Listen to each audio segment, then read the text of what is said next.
Como prometido, estamos aqui nessa segunda sexta-feira. Eu espero de milhares de sextas-feiras, sempre nesse horário de 23 horas e 30 minutos, sem horário para acabar. Por que esse horário? Olha, o que nós não queremos aqui, a não ser que seja um fato que ocorra naturalmente, é multidões, é aquele blá blá blá no chat, aquela conversa mole, pessoas que de repente vêm ali só para procurar encontrar outra ali no chat e ficar trocando ideias. Não. É como eu disse a vocês, pessoas que querem levar a palavra de Deus a sério. A sério. Porque, gente, não se iludam. A palavra de Deus é clara. Bastante clara a respeito. Busque-o de todo o coração, de toda a sua força, de toda a sua perseverança, e ele se deixará achar. Quer dizer que não é uma coisinha simples. É uma coisa que você tem que buscar de coração, que não é de carne, é o coração figurativo. É o seu desejo, está no âmago do seu ser, da sua pessoa. E você faz isso com afinco, com determinação, com sinceridade. Porque Deus conhece o nosso interior. Ele sabe o que eu vou fazer daqui 5 minutos, nem eu sei. Correto? Então tem que ser algo com pesar, com seriedade. É por isso que nós escolhemos esse horário, porque numa sexta-feira, a pessoa, nesse horário aqui, que não tem nada a sério para tratar na vida, ela está procurando os bailes, os barzinhos, os cinemas, as diversões. Eu estou falando de pessoas cristãs que vão a uma igreja, frequentam uma denominação, domingo vai estar lá bonitinho, todo arrumadinho, enfim, certo? Mas não é isso que convence Deus. O que convence Deus é algo que eu quero lhe mostrar hoje, entre as muitas coisas que eu quero estar falando com você, que eu quero estar lhe passando. Note, não é eu que inventei nada, não é o método Paulo, não é nada disso. Eu não inventei nada, eu não criei nada, tudo já está aqui. Portanto, se você não gosta, então converse com Deus, tá? E por que eu quero tentar mostrar a vocês a seriedade com que isso tem que ser feito? Se você tem a sua Bíblia aí, ou a hora que você tiver uma oportunidade, leia meditando. Mas não é ler assim, como você lê uma notícia de jornal. Não. é ler pensando em cada palavra que você está ouvindo, que você está lendo. Então, para que você tenha uma ideia, um exemplo, se você quiser pegar aí, na sua casa, você pega a sua Bíblia, vá ao Salmo 38. Por que o Salmo 38? Bom, ele é um dos muitos salmos feitos pelo rei Davi em suas orações, em suas preces, em busca de Deus, pelo momento aflitivo que ele vivia.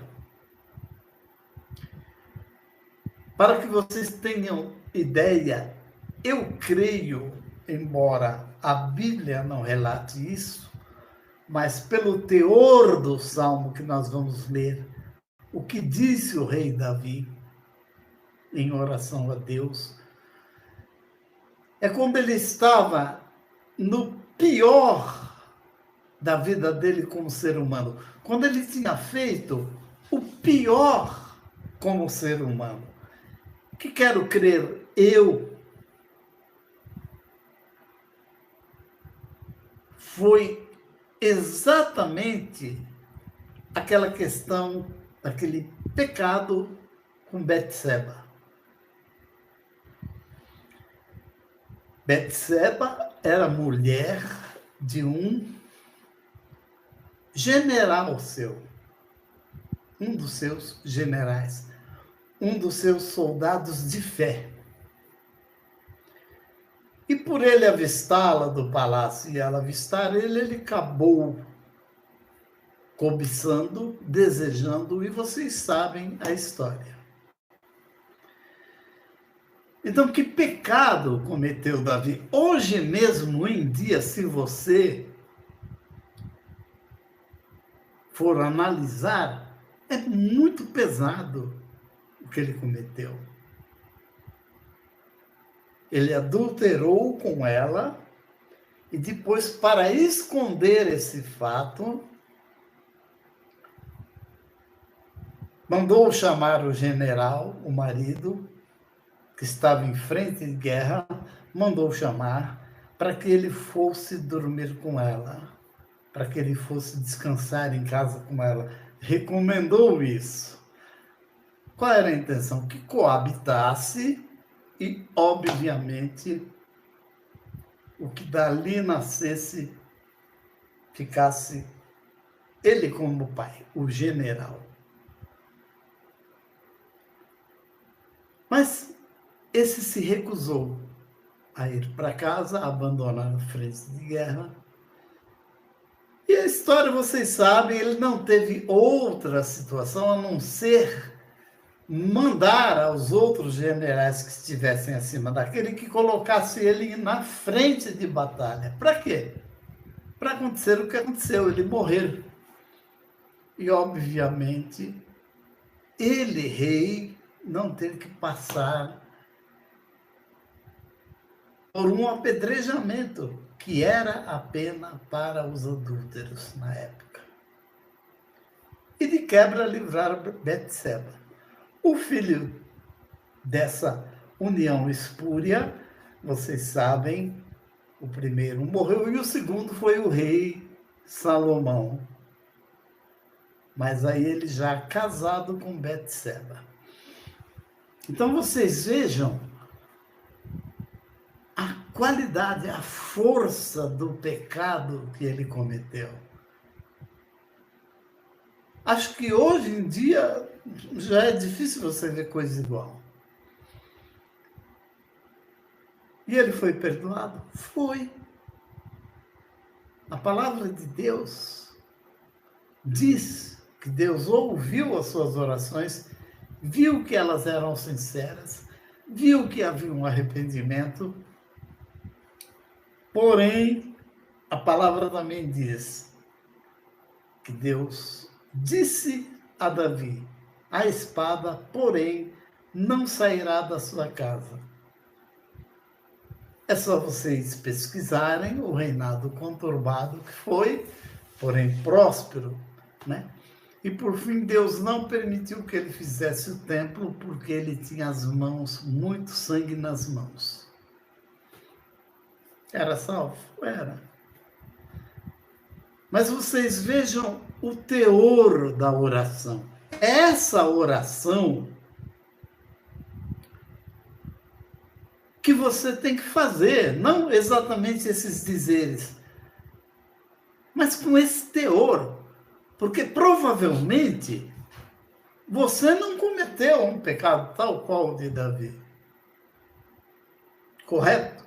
Se bem que há quem diga que para Deus não existe pecado, pecadinho, pecadão. Pecado é pecado. Porém, eu, particularmente, isso sou eu, acho que não. Porque se fosse assim, eu e você, vou falar por mim. Só hoje eu já pequei mais de meia dúzia de vezes. A gente peca até sem saber, até sem perceber, porque não são aqueles pecados usuais, tradicionais, que os pastores no pregar e na igreja falam, adulterar, essa série de coisas, roubar, matar, prostituir, enfim. Não, eu digo pecados tão sutis que você faz e nem percebe. Então, seriam todos igualados, mas a gente percebe que a ação de Deus não é igual em todos os momentos. Embora, para Deus, não existe pecado, pecadinho, pecadão. Pecado é pecado. Porém, eu penso que há alguns que ele presta mais atenção. E há outros que ele faz que não vê. A palavra diz isso, que ele não se lembra dos teus pecados. Quando você é um ser humano, um homem, uma mulher, que agrada a Deus. Agora, vocês vejam o teor da oração no Salmo 38 do rei Davi, para que vocês possam avaliar o estado de angústia e de pesar que estava tomada a alma dele. Essa é a oração que Deus ouve. No Salmo 38, olha como se inicia.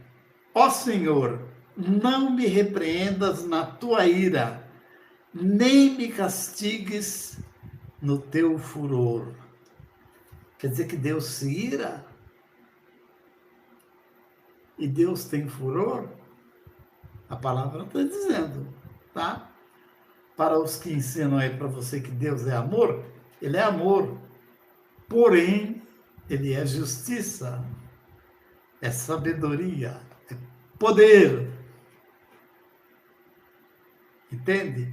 Eu diria, usando uma expressão, é uma faca de dois gumes. É muito séria a coisa. Então, olha o que ele diz. Não me repreendas na tua ira, nem me castigues no teu furor, porque as tuas flechas se cravaram em mim. A tua mão sobre mim desceu.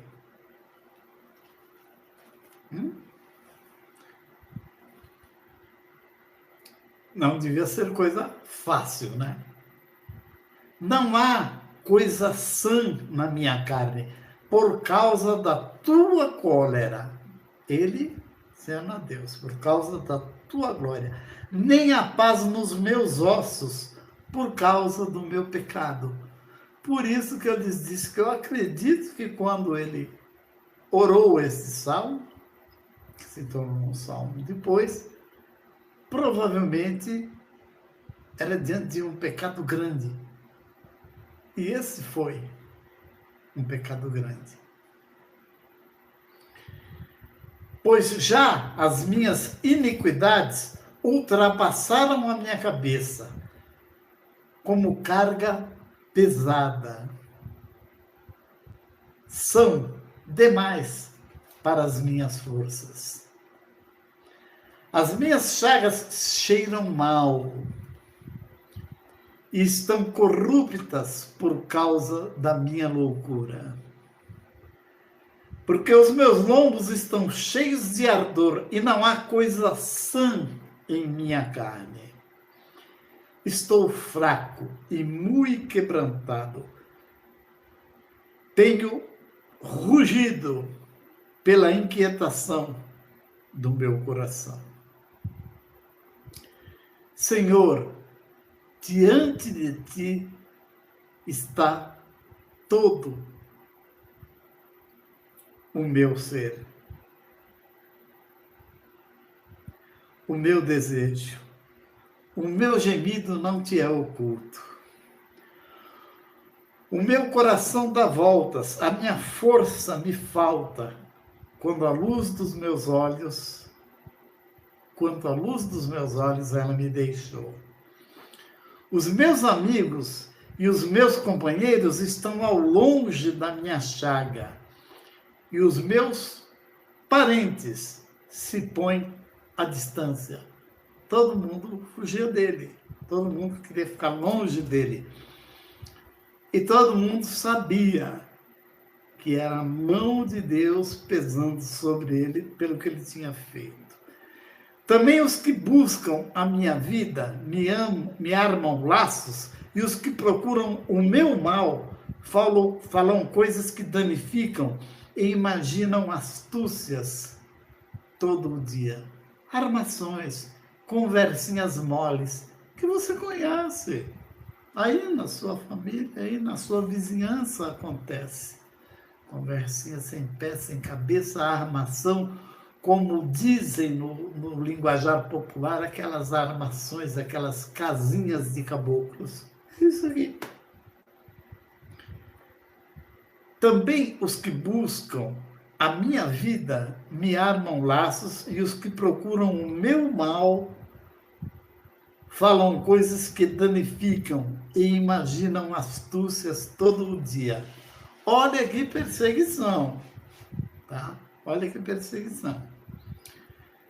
De pessoas, de coisas, não, simplesmente a ação da ira de Deus sobre o corpo dele. E aí ele vai falando todas essas coisas, e ele termina por dizer: os meus inimigos estão vivos e são fortes.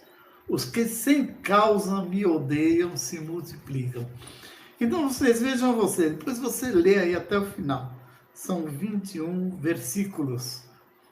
Esse Salmo 38, e ele termina: apressa-te em meu auxílio, Senhor, minha salvação.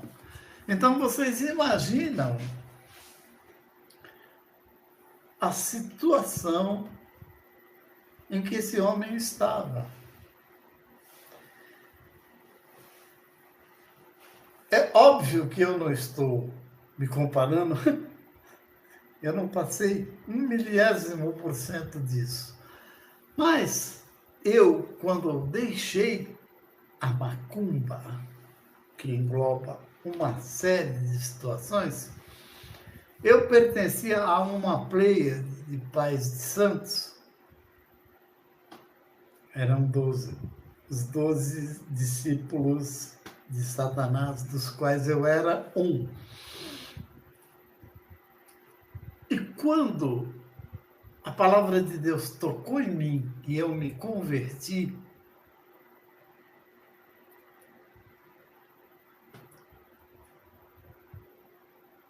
naturalmente houve distanciamento, o afastamento.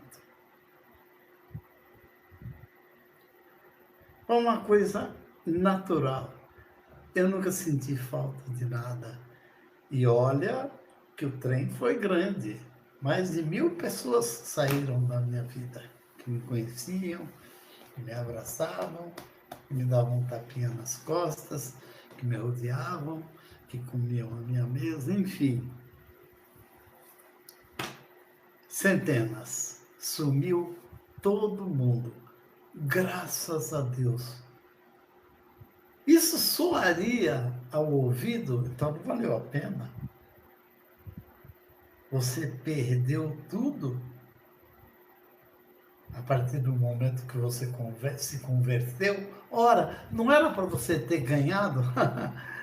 Aí é que é preciso entender, tá? E é preciso compreender que os desígnios de Deus, os pensamentos de Deus, os raciocínios de Deus não são os mesmos nossos, seu, meu. Ok? Há uma diferença enorme e brutal. É por isso que você vê aí, quer dizer que o sujeito rouba, mata, estupra, faz uma série de coisas, depois ele se converte e Deus perdoa? Sim, se ele se converter realmente, Deus perdoa. O que não tem nada a ver com prisão, com tirar ele da cadeia, não, está cheio de pessoas que dentro das cadeias aí, aquele maníaco do parque é um deles, que diz que se converteu. Deus sabe se ele se converteu ou não. Entendeu? Mas isso não quer dizer tirá-lo da cadeia, tanto que ele está lá até agora e muitos outros. O que você fez, você vai responder. Isso não tem por onde. As pessoas interpretam mal. O perdão é espiritual. Então, um sujeito desse pode ser ir para o céu e eu não? Sim, por incrível que pareça, sim. É ok? Se você ler aquela parábola em que Jesus fala dos trabalhadores, você vai ver que os que chegam de última hora acabam tendo o mesmo benefícios que os mais antigos tiveram. Os que tiveram, os que não se perderam. Então, como eu estava dizendo a vocês, nessa pleiade de Pai de Santos, eu enfrentei uma coisa horrível. Eram 9 me ripando. Levou 5 anos, gente, dentro de igreja. Mas eu tinha convicção em quem eu estava crendo. E por que Deus permitiu? Ora, Ele estava te limpando, Ele estava te curando. A cirurgia às vezes dói, o remédio às vezes é ruim para você tomar. Não acontece isso no cotidiano da vida da gente? Por que não aconteceria de outra forma? Em outras circunstâncias, por que não aconteceria? Por que Deus não pode estar testando você para ver até onde você vai? Se você quer o abençoador, que é Ele, ou se você quer a bênção somente. Deus, Ele te quer com todo o seu lixo junto. Ele não quer só o seu lixo. E Ele sabe as pessoas que se aproximam dEle só interessadas em se livrar do mal. Correr do mal. Se livrar do mal. Mas também não quer o bem. Ou seja, elas querem se limpar e depois correr para a galera, no sambão ou lá onde quer que seja. Entendeu? Então, está perdendo tempo essas pessoas. Talvez, quando você ouve dizer a uma pessoa que faz uma oração e essa oração não é respondida, eu acho que isso vai contra as promessas de Deus. Porque Ele diz que está atento a tudo que você fala. Mas é que Ele sabe o que há por trás do seu pensamento. Tem gente que tenta, né? Com Deus não adianta você jogar verde e vai colher maduro. Ele sabe o que você vai fazer semana que vem, se eu ainda estiver nessa terra, Ele sabe já o que eu vou fazer. Eu ainda não sei. Entendeu? Com Deus não se brinca. Então, se você vai sinceramente, quando eu era perseguido por esses sujeitos, eu chegava nos lugares, eu tinha sido difamado, havia pessoas que me via, virava a cara, enfim. Gente, era uma loucura, mas por quê? Porque estava havendo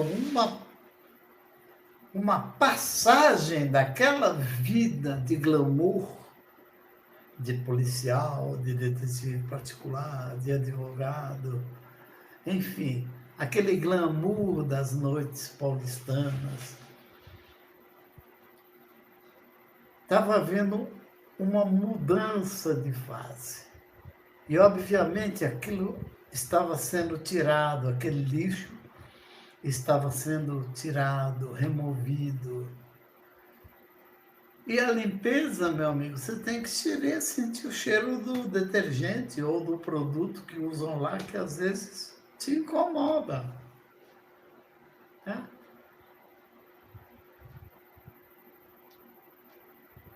Então você tem que ter uma oração como essa que eu acabei de ler para vocês, como Davi. Porque se você não se abrir,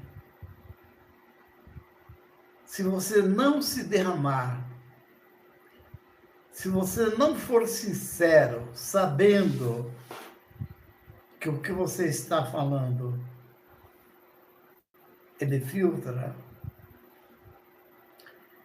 se você não tenta barganhar com Deus, fazer trocas, olha, eu te dou isso, você me dá aquilo. Gente, não perca o seu tempo. Deus vai ficar olhando você. Às vezes,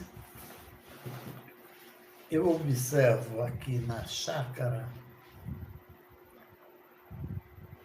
o gato pegar um camundongo. Vocês já sabem, né? Ele brinca, brinca, brinca, brinca, até matar de exaustão o bicho. Às vezes ele come, porque ele é carnívoro, é óbvio, natural. Às vezes ele não come. E às vezes quando eu presencio isso, eu fico cá imaginando se Deus não faz o mesmo com as pessoas que não são sinceras, que só chegam a ele num momento de aperto. As pessoas que jogam verde para colher maduro. Às vezes eu tenho a impressão que ele fica tal qual eu fico olhando aqui o gato brincar com o camundongo. Ele fica olhando você se debater, você se esfolar e você ser triturado tal qual o camundongo é. Às vezes eu tenho a impressão que é assim que Deus faz. Quando Ele sabe que o seu clamor, que a sua petição, que o que você está evocando não é sincero. A sua intenção é se livrar, mas um compromisso com Deus você não quer. Deus não quer dinheiro, não quer nada, Ele quer muito mais que isso. Ele quer a sua alma, Ele quer você. Deus aceita você com todo o lixo que você traga junto. Só o lixo, esquece, gente. Esquece. Não perca seu tempo. É outro lugar que você tem que ir, é lá na macumba. Porque ele tira o lixo daqui, põe aqui. Na verdade, ele não removeu. Ele te enganou. O demônio negocia com o outro, tá? Eu vou mexer aqui, então você sai de lado aí, para ele sentir o efeito que mexeu, você passa lá para outra situação que ele está distraído. Não adianta, você não se livra, porque Satanás não expulsa Satanás. É por isso que conhecereis a verdade e ela vos libertará. Jesus ensinou isso. Porque os escribas e fariseus chegaram lá e falaram assim: ah, ele expulsa o demônio pelo poder do demônio maior, Beelzebub. Ao que Jesus respondeu: se Satanás expulsar a Satanás, o reino dele está dividido, não subsistiria. E você sabe que subsiste. Você sabe que existe. E que tem força. Não tem poder, tem força.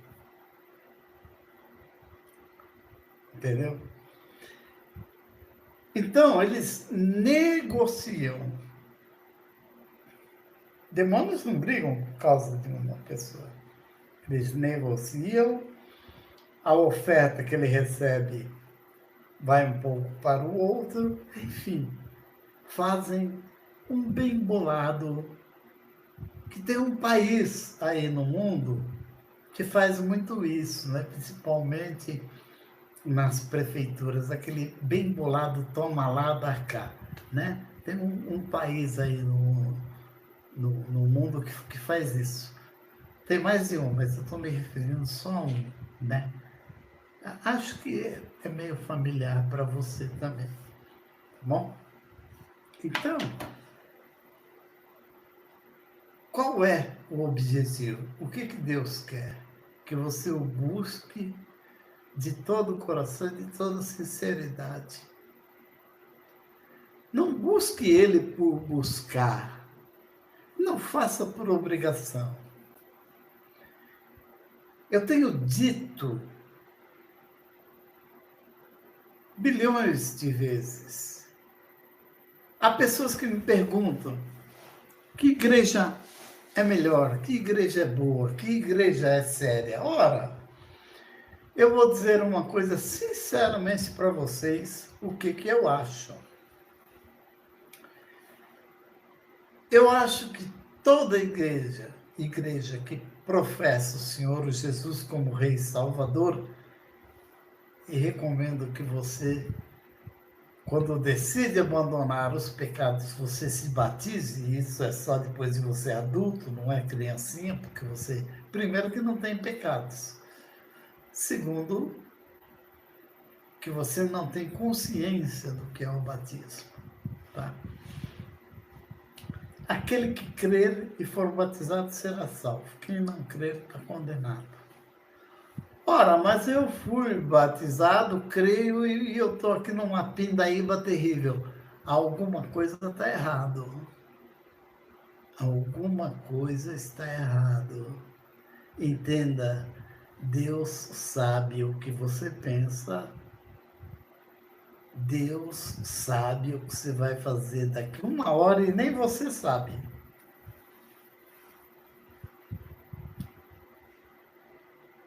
Entendeu? Alguma coisa está errada. E não é Deus. Tá? Já para te dar uma segurança, você pode ter certeza que não há Deus, que ele não tem preferência, que ele olha mais para um do que para outros. Uma coisa eu tenho para comigo, isso também é pessoal meu. Talvez uma influência que eu possa sofrer da minha vida jurídica, da minha condição de advogado, de ter passado por causas antes policiais, detetive particular, enfim, ter visto N coisas, eu chego à conclusão que, como acontece no mundo, na justiça dos humanos, eu penso que para Deus seja assim. Do que eu estou falando? Você já ouviu uma frase de alguém falar assim, que você tem que tratar a todos iguais?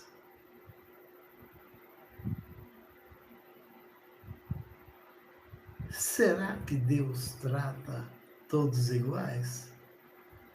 A justiça humana já percebeu isso. E ela trata com imperfeição os iguais, ela trata igual os que são iguais. Como que você pode tratar todo mundo igual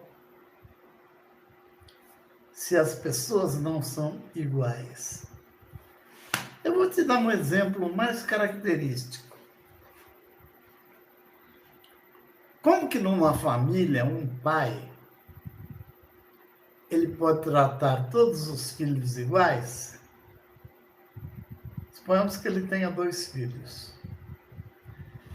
Se um filho sempre esteve ali com ele, toda a atenção, assimila as coisas que ele ensina, descobre as suas, ensina para o pai, enfim.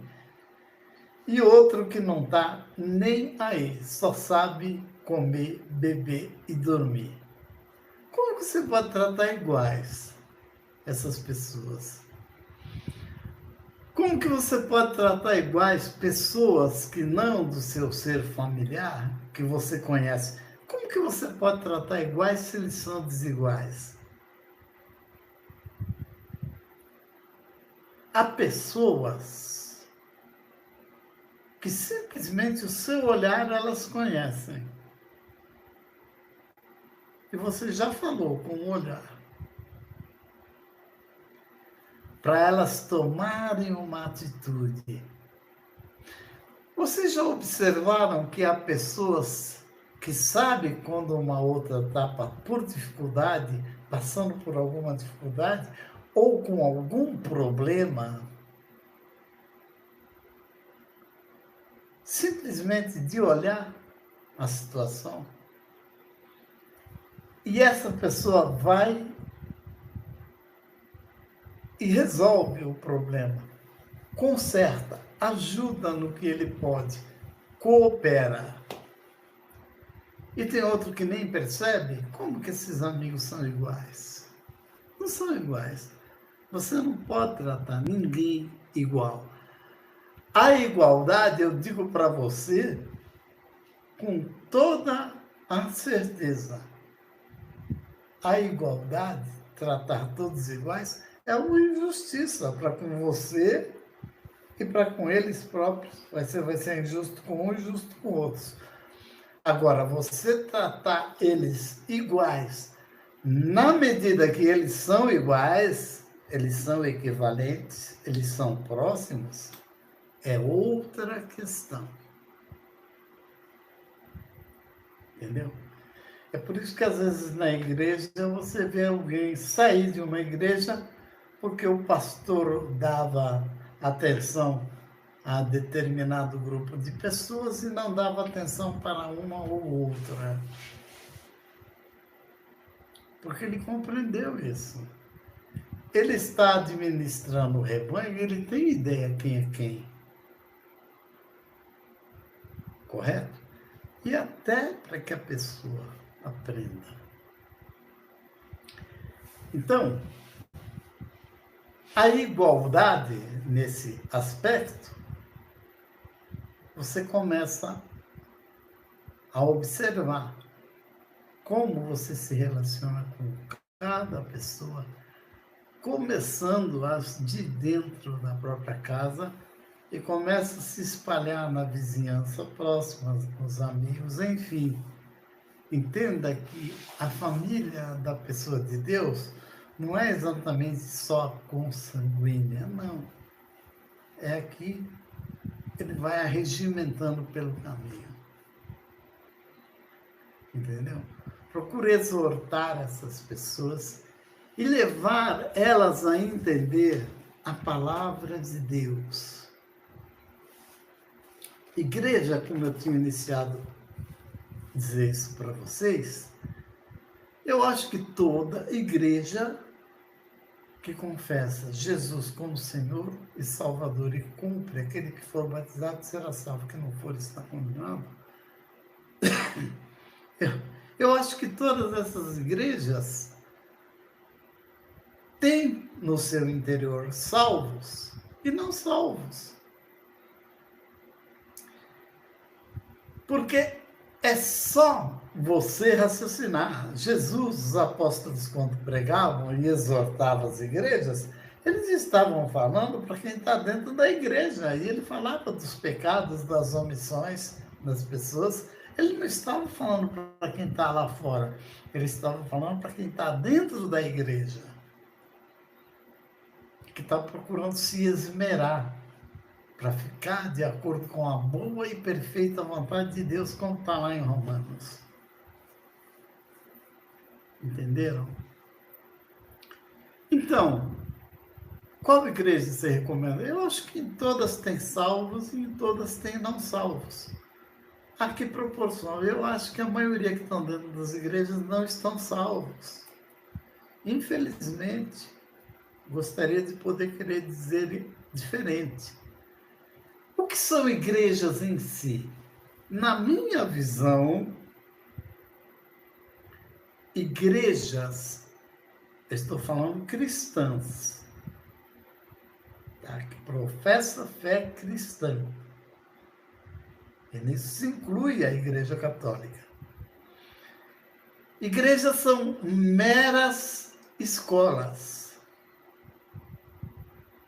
São meras escolas, meras faculdades do ensinamento da palavra de Deus.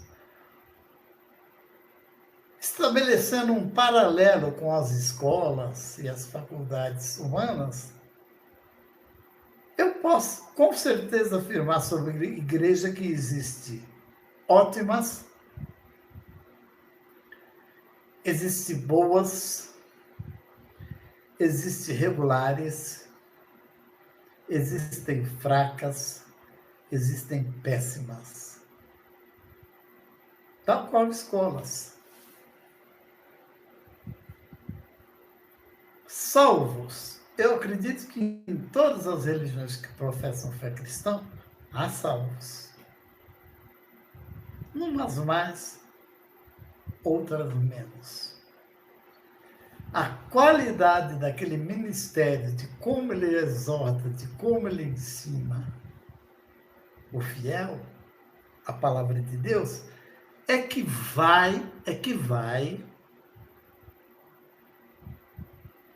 classificá-lo como péssimo, ruim, regular, bom, ótimo, excepcional. Se o dirigente, se o pastor, ele busca dar o melhor de si em cada uma das suas pregações, das suas exortações, ele poderá estar um nível acima uma da outra, sei lá, tá ok? Então, essa questão de denominações é um monte de baboseiras, né? Dentro das religiões ditas cristãs, tem também as seitas. As seitas têm uma característica muito fácil de você identificar. Elas, primeira característica que todas elas têm, elas se dizem serem as únicas de Deus. Única organização de Deus na Terra. Então aí já tem testemunhas de Jeová que dizem isso.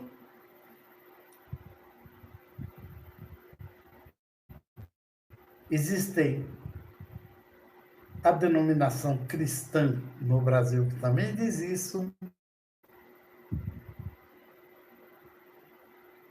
E existe a adventista.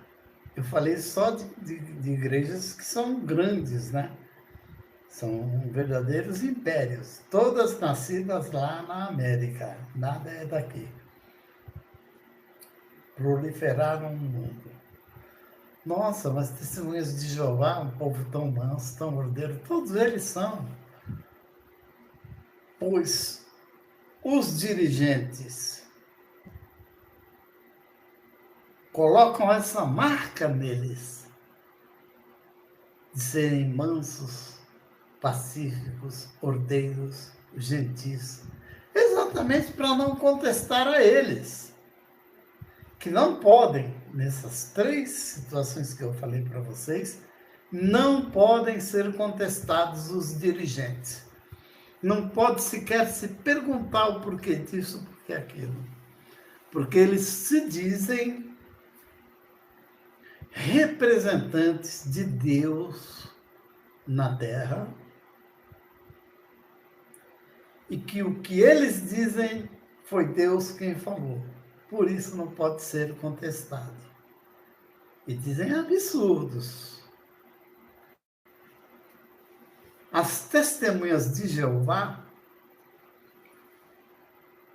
atualmente eles dão um sorrisinho e dizem, não, não é bem assim, que nós somos a única. Mas entre eles, a hora que eles estão lá dentro, porque eu nasci lá, eu conheço, eles se dizem assim, coitado do mundo, né? Nós somos os únicos que vamos estar no reino de Deus. Coitado deles lá fora, né? Ah, vamos dar uma ajudinha. Quem quiser vir, vem. Quem não quiser, não se lasca. Por isso que eles não vão em lugares. Eu nunca vi testemunho de Jeová dentro de presídio. Eu nunca vi dentro de favela. Que os outros eu vejo. Tá ok? Então, você observa característica de uma seita para você fugir. Eu citei 3 que são grandes, são nascidas lá na América e se espalhou pelo mundo, e são muito grandes, são verdadeiros impérios em poderio econômico, inclusive. Mas existem várias crias delas. Devem existir crias aí de igreja única. Então, e se você estiver dentro de uma igreja em que nada que a direção coloca possa ser processado, possa ser indagado a respeito, se o que a direção faz não está na palavra de Deus, já está aí a receita de uma seita. Tá?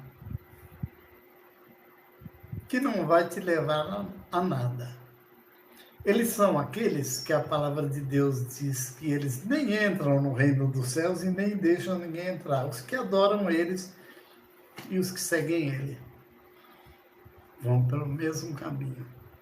Então, fora dessas características, observe se não há uma que parece, mas é que nem Denorex.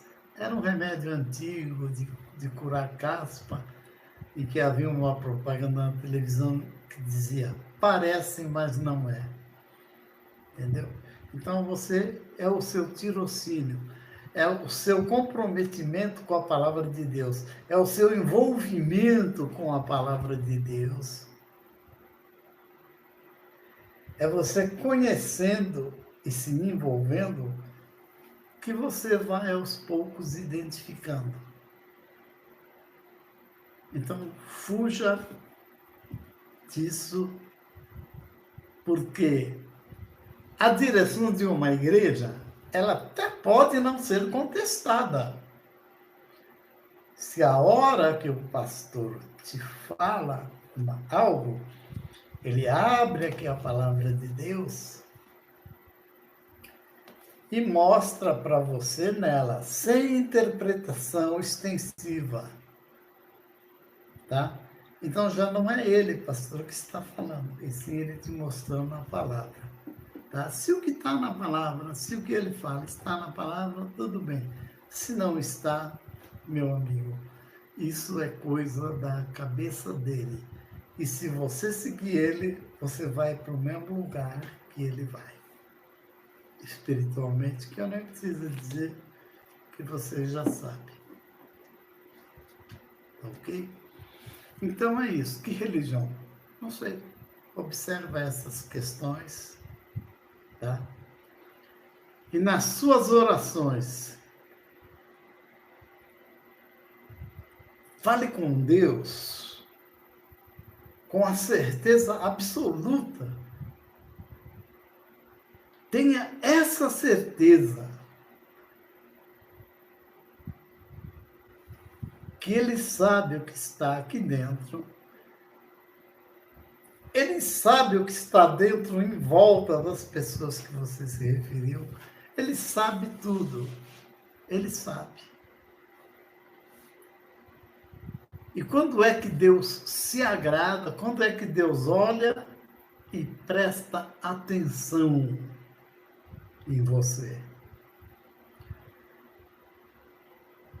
Quando Ele vê que não há artifício, não há senões, não há espertezas nas suas petições.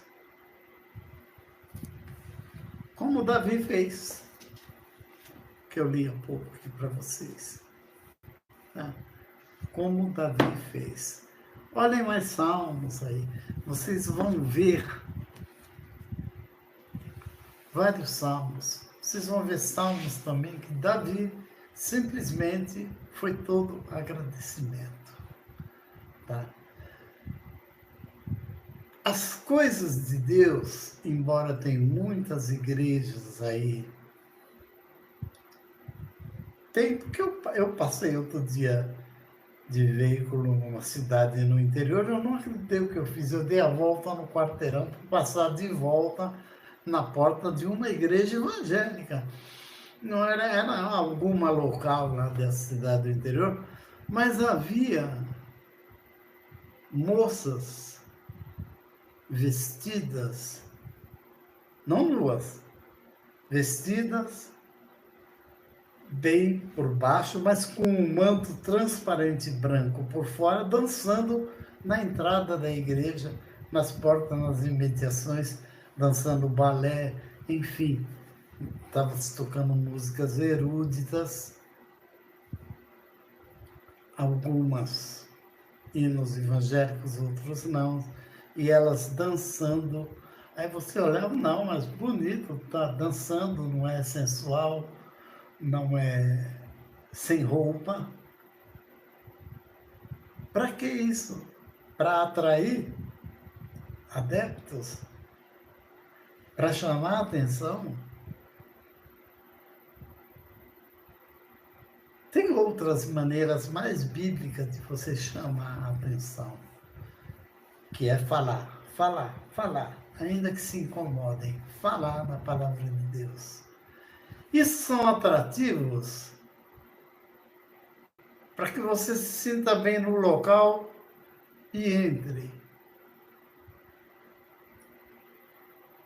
Um local que eu parei para observar, as pessoas punham o pé no portão ali próximo à rua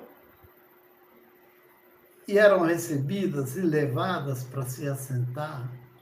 Gente,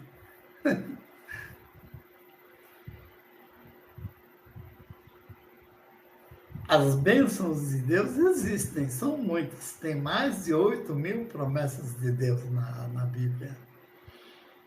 Entendeu? Porém, você tem que olhar para Jesus.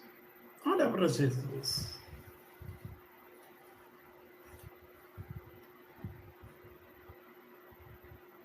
Certo dia, Jesus passando num local, um sujeito falou assim: eu vou te seguir onde você for.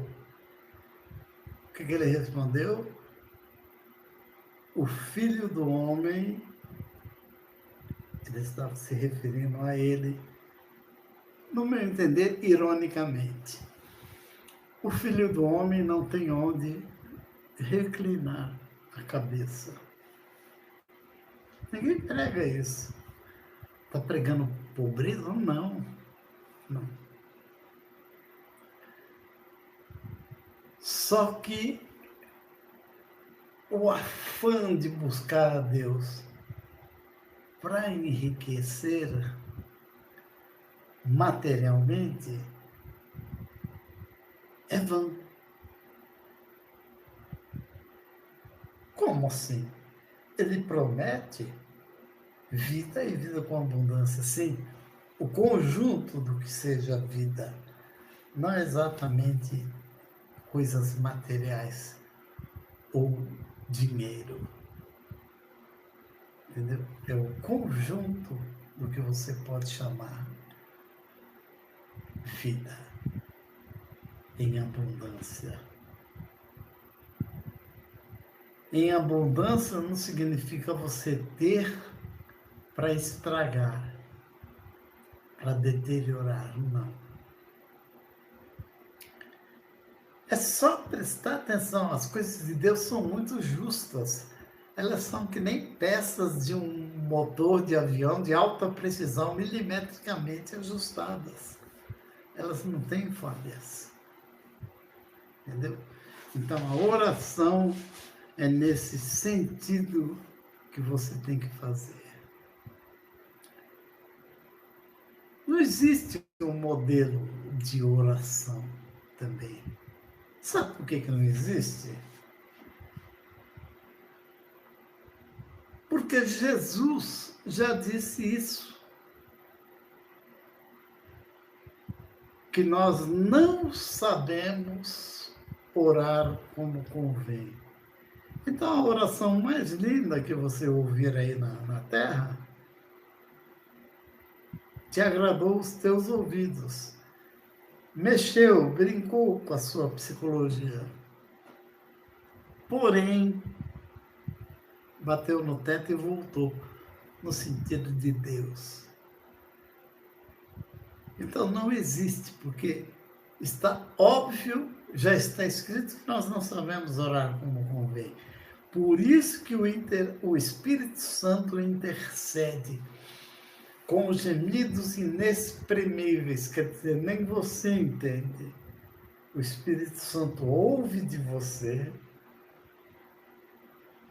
e é só o Espírito Santo que ouve, porque Deus e Jesus não estão na terra. Quando Jesus ascendeu aos céus, que os discípulos estavam chorando, não vai, ele falou, se eu não for, o Pai não vos mandará outro Consolador. Este vos ensinará todas as coisas, o Espírito Santo. Esse está na terra. O Pai e o Filho estão no trono santo em alto lugar. O Espírito Santo ouve as suas orações. Na minha forma de imaginar, é uma forma, ele pode ter coisas que ele lhe conceda, tem outras coisas que ele vai traduzir com um gemido inexprimível para o alto, para depois te trazer a resposta. Entendeu? O Pai, o Filho e o Espírito Santo é como o gelo, é como a água, quero dizer, né? Que se apresenta de três formas: líquido, sólido, uma pedra de gelo, e gasoso, quando evapora, quando você ferve. Pai, Filho e Espírito Santo, três em um. Porém, o Espírito Santo, biblicamente dito por Jesus, é a ramificação que Deus deixou para nos ensinar e para transmitir com gemidos inexprimíveis as nossas orações. É esse que você tem que buscar. É com essa sinceridade que você tem que buscar, para que quando o Espírito Santo leve a sua oração a Deus, isso chegue como um aroma suave, um perfume, um aroma suave.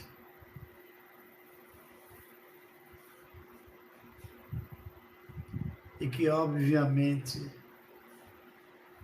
vai fazer com que Deus se mexa na direção dos teus desejos. Ok? Isso não isenta você de trabalhar e de lutar. Eu uma vez li em algum lugar, algum pensador falou essa frase, eu li em algum lugar, eu não sei quem foi o pensador, ele dizia, ore como se tudo dependesse de Deus e trabalhe, lute como se tudo dependesse de você. Essa é a fórmula do sucesso. Ore, na verdade, sabendo que tudo depende dele, mas trabalhe no sentido como se tudo dependesse de você. Por hoje, vamos ficar por aqui e até a próxima sexta-feira. Foi um prazer estar aqui com vocês novamente. E a oração da fé que você falou? A oração da fé, eu acabei de te dar um exemplo. Semana que vem darei outro. Tudo bíblico. Tá? A oração que move a mão de Deus.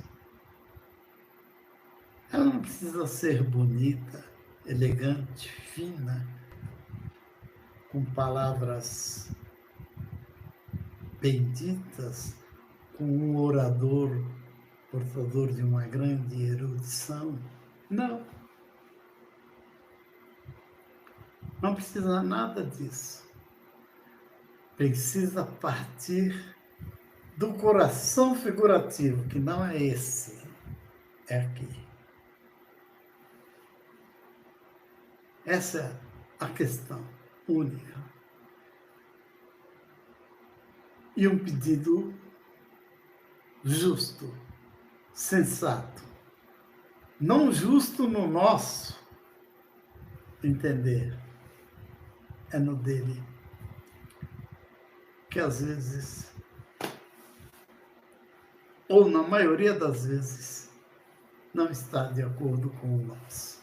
Tá bom? Curve a sua cabeça e vamos encerrar. Senhor nosso Deus, nosso Pai, obrigado por mais essa oportunidade de estarmos aqui. Eu não sei quantas sextas-feiras nós vamos estar aqui. 1, 2, hoje é a segunda, 10, 1000, eu não sei. Eu sei que nós vamos estar aqui. E nos outros 6 dias da semana, vivendo dessa mesma forma. Sabendo que ao dirigir a oração a Ti, em nome do Senhor Jesus, nós sejamos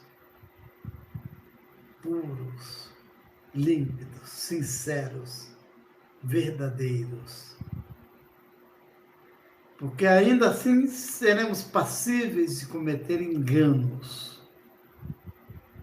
Porém, o Senhor corrige e nos exorta e nos ensina. Obrigado por mais essa oportunidade. Amém. Graças a Deus. Tá bom? Boa noite. Até a próxima oportunidade. E até eu conseguir desligar aqui. Tá bom?